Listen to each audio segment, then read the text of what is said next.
Hi hello and welcome back to మన passion. ఈరోజు మనం రివ్యూ ఇవ్వబోయే సినిమా మన చార్మింగ్ స్టార్ శర్వా అండ్ కృతి శెట్టి నటించిన మనమే.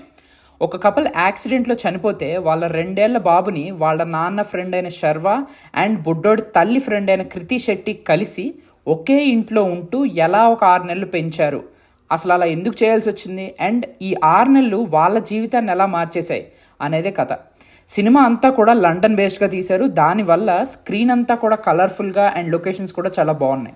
గాలికి తిరుగుతూ కనపడిన ప్రతి అమ్మాయితో ఫ్లర్ట్ చేసే కుర్రోడిగా శర్వానంద్ తన క్యారెక్టర్కి తగ్గట్టుగా బాగా చేశాడు. తన స్టైలింగ్ అండ్ ఆల్ కాస్ట్యూమ్స్ కూడా చాలా బాగున్నాయి. ఇంకా మాట్లాడుకోవాలంటే కృతి శెట్టి, రాహుల్ రామకృష్ణ, వెన్నెల కిషోర్, తులసి గారు, శివా కందుకూరి, సచిన్ కారేకర్, మోనికా, ఆది తరుణ్, నెల్లూరు సుదర్శన్ వీళ్ళందరూ కూడా వాళ్ళ క్యారెక్టర్స్కి జస్టిఫై చేశారు.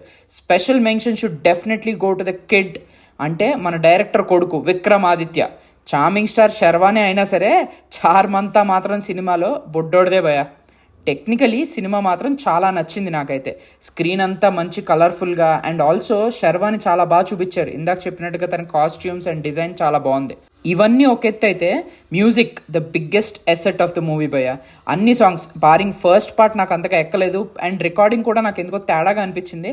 Apart from that including the background score మొత్తం కూడా చాలా బాగుంది. ఏంటి అంత బాగుంది ఆ సినిమా అంటే నెగిటివ్సే లేవా? ఇంకా అక్కడ దాకా రాలేదు గురు.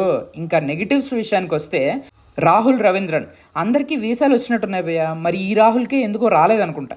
ఇతనున్న సీన్స్ అన్ని గ్రీన్ స్క్రీన్స్లో పెట్టి తీసేశారు. అది ఎందుకో కానీ బాగా కొట్టొచ్చినట్టు కనపడింది అదైతే.